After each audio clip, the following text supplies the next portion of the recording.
आकाशवाणी भोपाल से प्रस्तुत हैं प्रादेशिक समाचार।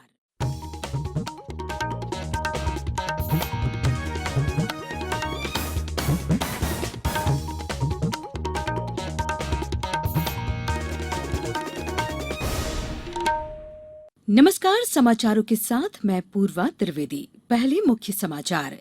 नए मरीज मिलने के बाद भी प्रदेश में कोरोना संक्रमण की दर देश में सबसे धीमी और अधिकांश मरीज हो रहे हैं ठीक। राज्यसभा की 3 सीटों के लिए होने वाले चुनाव की अधिसूचना जारी। प्रदेश में महिला स्व सहायता समूहों को 20 करोड़ रुपए से ज्यादा का ऋण दिया गया और चक्रवाती तूफान निसर्ग के प्रभाव से राजधानी भोपाल सहित प्रदेश के कई जिलों में बारिश। आज भी 16 जिलों में तेज बारिश की चेतावनी। अब समाचार विस्तार से। प्रदेश में कोरोना संक्रमित लोगों की संख्या 8,500 से ज्यादा हो गई है। हालांकि अच्छी खबर ये है कि प्रदेश में ज्यादातर मरीज ठीक हो रहे हैं। प्रदेश में कल 168 नए मरीज सामने आए। वहीं अब तक कुल 5,445 मरीज स्वस्थ हो चुके हैं। राजधानी भोपाल में कल कोरोना संक्रमण के 61 नए मामले सामने के आने के बाद संक्रमितों की संख्या बढ़कर 1,630 से अधिक हो गई है। जिले में कुल मरीजों में से लगभग 1,100 मरीज स्वस्थ होकर अपने घरों को लौट चुके हैं। इंदौर जिले में पिछले 24 घंटों के दौरान 36 नए मरीज मिलने से कोरोना संक्रमितों की संख्या 3,633 तक पहुंच गई है। वहीं 4 और मौतों के साथ कोविड-19 संक्रमण से अब तक 145 मरीजों की मृत्यु हो चुकी है। जिले के विभिन्न अस्पतालों में 1,304 कोरोना प्रभावितों का उपचार जारी है। राहत भरी खबर यह है कि अब तक 2,184 मरीज स्वस्थ होकर घरों को लौट चुके हैं। उज्जैन में कल 26 लोग स्वस्थ होकर घर लौट गए हैं। वहीं कल 4 नए मरीज सहित 109 मरीजों का इलाज चल रहा है। जबलपुर में कल 6 वर्ष की एक बच्ची सहित 3 नए मरीजों के साथ कुल पीड़ितों की संख्या 263 हो गई है। नरसिंहपुर जिले में कल 36 व्यक्तियों की रिपोर्ट मिली। इसमें से 3 कोरोना पॉजिटिव पाए गए हैं। मुख्यमंत्री शिवराज सिंह चौहान ने प्रदेश में कोरोना महामारी को लेकर अधिकारियों और जिला कलेक्टरों के साथ हालात की समीक्षा की। मुख्यमंत्री ने कल मंत्रालय में विभिन्न जिलों के कलेक्टरों से वीडियो कॉन्फ्रेंसिंग के जरिए महामारी से निपटने और संक्रमित लोगों के इलाज की व्यवस्थाओं, संक्रमण रोकने के लिए किए जा रहे उपायों की जानकारी ली। इस दौरान मुख्यमंत्री ने आगाह किया कि लॉकडाउन खुलने का मतलब असावधानी नहीं है। हर व्यक्ति को पूरी सावधानी रखकर संक्रमण को रोकना है। हमें आर्थिक गतिविधियां शुरू करनी है, जीवन को सामान्य बनाना है, परंतु पूरी सावधानी एवं सतर्कता के साथ। मुख्यमंत्री ने कहा कि प्रदेश में कोरोना संक्रमण की दर देश में सबसे धीमी है और अधिकांश मरीज ठीक हो रहे हैं। प्रदेश में कोरोना के एक्टिव प्रकरणों में भी निरंतर कमी आ रही है। वीडियो कॉन्फ्रेंसिंग में प्रदेश के स्वास्थ्य मंत्री डॉक्टर नरोत्तम मिश्र, मुख्य सचिव इकबाल सिंह बैस, डीजीपी विवेक जौहरी, अपर मुख्य सचिव स्वास्थ्य मोहम्मद सुलेमान, प्रमुख सचिव संजय शुक्ला मौजूद थे।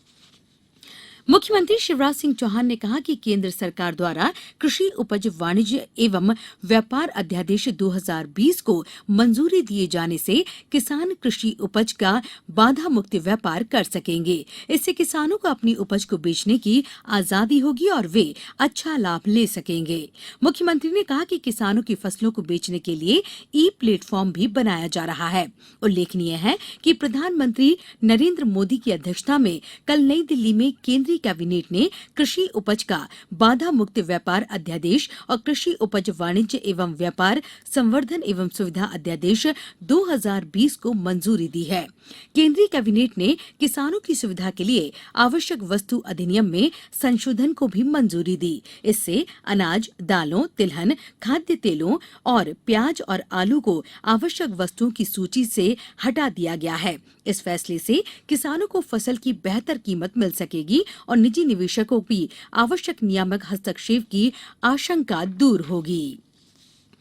प्रदेश से राज्यपाल की 3 सीटों के लिए चुनाव की अधिसूचना जारी कर दी गई है। इसके अनुसार 19 जून को भोपाल स्थित विधानसभा भवन के सेंट्रल हॉल में मतदान होगा। राज्यसभा चुनाव के लिए रिटर्निंग ऑफिसर और विधानसभा के प्रमुख सचिव एपी सिंह ने चुनाव तैयारियों की कल समीक्षा की। उन्होंने राज्यसभा चुनाव से संबंधित विधानसभा सचिवालय के अधिकारियों और कर्मचारियों के साथ बैठक कर मतदान की तैयारियों के निर्देश दिए। राज्यसभा के 2 साल में होने वाले चुनाव के अंतर्गत बीते 9 अप्रैल को रिक्त हुई 3 सीटों के लिए भारतीय जनता पार्टी के ज्योतिरादित्य सिंधिया, सुमीर सिंह सोलंकी और कांग्रेस के दिग्विजय सिंह, फूल सिंह बरैया चुनाव मैदान में हैं। इसके लिए चुनाव बीते 26 मार्च को ही होना था, लेकिन लॉकडाउन के कारण चुनाव टाल दिया गया था। राज्यसभा चुनाव की तैयारियों को लेकर कांग्रेस विधायक दल की बैठक 17 जून को प्रदेश कांग्रेस अध्यक्ष कमलनाथ के निवास पर आयोजित की जाएगी। प्रदेश के किसान तिवड़ा मिश्रित चना भी अब समर्थन मूल्य पर बेच सकेंगे। इस संबंध में केंद्र सरकार ने राज्य सरकार के अनुरोध को मंजूरी दे दी है। मुख्यमंत्री शिवराज सिंह चौहान ने कल कहा कि किसान भाई राज्य में 30 जून तक समर्थन मूल्य खरीदी केंद्रों पर अपना चना बेच सकेंगे। अब समाचारों में वक्त है एक ब्रेक का।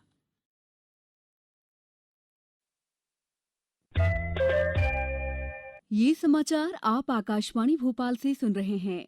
हमारे समाचारों को अब आप कभी भी और कहीं भी अपनी सुविधा के अनुसार सुन सकते हैं। ये समाचार बुलेटिन यूट्यूब, ट्विटर और फेसबुक पर AIR न्यूज भोपाल पेज पर सुने जा सकते हैं।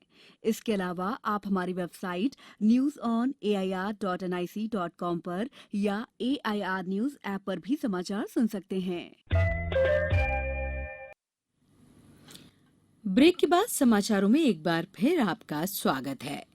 प्रदेश में दीनदयाल अंत्योदय राष्ट्रीय शहरी आजीविका मिशन में स्वरोजगार के लिए 1743 महिला स्व सहायता समूहों को वित्तीय संस्थाओं से जोड़कर 20 करोड़ 75 लाख रुपए का ऋण दिया गया है। प्रदेश में 52 जिलों के 120 नगरीय निकायों में 25,478 स्व सहायता समूह गठित किए जा चुके हैं।